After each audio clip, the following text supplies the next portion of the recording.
In the small town of Obodo, nestled between rolling green hills and a winding river, lived a humble farmer named Chikwudi and his wife, Ngozi. They had one son, Ikechukwu, a bright, curious boy who loved to learn. Despite their poverty, Chikwudi and Ngozi were determined to give Ikechukwu the best education they could afford. For years, Ikechukwu had attended the local community school, where the teachers, though underpaid, were dedicated to their students. But as the town expanded, a new private school, Great Future Academy, was established.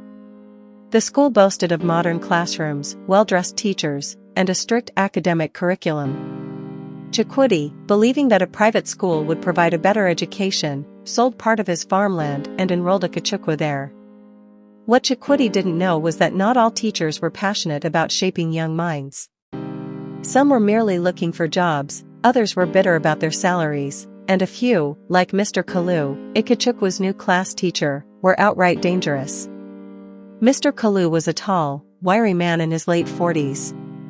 He had taught in several schools before being dismissed due to complaints of cruelty. But in a country where connections mattered more than competence, he always found another job. At Great Future Academy, no one questioned his methods as long as students passed their exams. From the very first day, Ikechukwu sensed something was wrong. Mr. Kalu never smiled. His eyes burned with anger, and his voice was like the crack of a whip.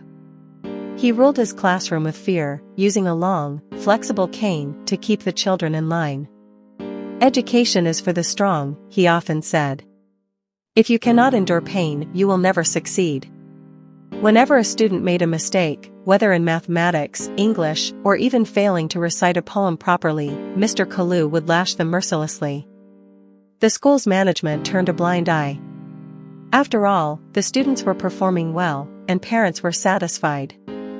Ikechukwu, once a confident and eager learner, became fearful. He dreaded school. His body bore marks of canes, and his spirit dimmed. He no longer asked questions in class, afraid of getting an answer wrong. At home, he hid his pain, knowing his father had sacrificed so much to enroll him in the school. But one day, things took a darker turn. One afternoon, Mr. Kalu gave the class a test. Ikechukwu, anxious and afraid, made a mistake in his arithmetic. When Mr. Kalu saw his answer sheet, his eyes flared. "You are as useless as your father's rusty cutlass," he thundered. The entire class went silent. Ikechukwu's face burned with shame. "Come here," Mr. Kalu ordered. Trembling, Ikechukwu stepped forward. Without warning, Mr. Kalu struck him on the back with his cane. Ikechukwu gasped, but did not cry. The blows kept coming, 5, 6, 7. "Next time, use your brain," Mr. Kalu growled. That evening, Ikechukwu couldn't hide the wounds on his back. When Ngozi saw them. As the weeks passed, Ikechukwu became withdrawn. He no longer spoke freely, no longer laughed. His grades dropped, and instead of being a top student, he barely participated in class. His mind, once sharp, was clouded with fear. One day, a new student, Amaka, arrived in the class. She was from the city and had attended a school where students were encouraged to think, not just memorize. She quickly noticed how Mr. Kalu terrorized the children. "Why does he treat you like this?" she asked Ikechukwu. He shrugged. "It is how things are." "No," Amaka said firmly. "This is wrong." That evening, she told her parents about the situation. Her father, a lawyer, was furious. He contacted other parents and convinced them to investigate. What they found was shocking.